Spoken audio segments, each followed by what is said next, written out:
మేడిగడ్డకి ఇవాళ మనం అంతా వచ్చాం. పత్రికేయ మిత్రులు మీరు అడుగుతారు, ఏం చూశారు మీరు మేడిగడ్డలో?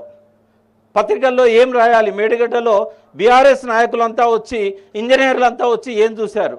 ఒక్కటే మేము చూసాం, ఈ ప్రభుత్వం వచ్చిన 80 రోజులు దాటినా కూడా మేడిగడ్డ బ్యారేజ్ దగ్గర అక్టోబర్ 21 నాడు ఏదైతే ఉందో ఇవాల్టికి కూడా అదే ఉంది. మీరు కూడా చూశారు విలేకరులంతా, పియర్స్ దగ్గర తట్టేడు మన్ను తీయలేదు.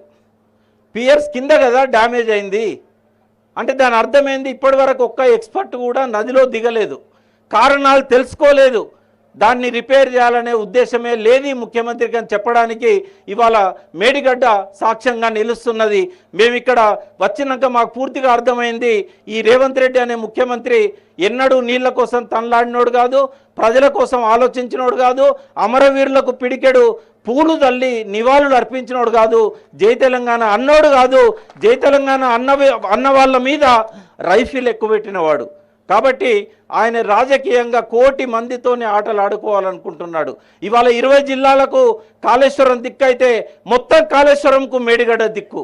ఆ మేడిగడ్డ బ్యారేజ్ కనుక కొట్టుకుపోయినట్టయితే 20 జిల్లాలల్లో కోటి మందికి దాహార్తి కానీ సాగునీటి అవసరాలు కానీ తీరవు.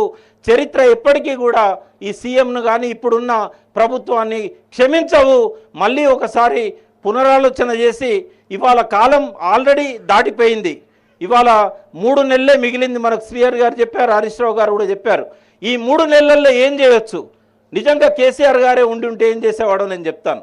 కేసీఆర్ గారే ముఖ్యమంత్రిగా ఎన్నికై ఉంటే జనవరి నెల నాటికే కన్నెపల్లి పంప్ హౌస్కు కొంచెం ఎగువన ఒక రింగు బండ్ కానీ లేకుంటే ఈ కాఫర్ డ్యామ్ కానీ కట్టి ఎప్పటిలాగానే రోజుకొచ్చే 1 టీఎంసీ లేదా ఇప్పటికి కూడా 1/2 టీఎంసీ నీళ్ళు వస్తున్నాయి. ఈ నీళ్ళను అన్ని 2 పంపుల ద్వారానో 3 పంపుల ద్వారానో కొండపోచమ్మ సాగర్ ద్వారా తీసుకుపోయేవాడు. ఈ యాసంగి పంటలకు నీళ్ళు ఇచ్చేవాడు.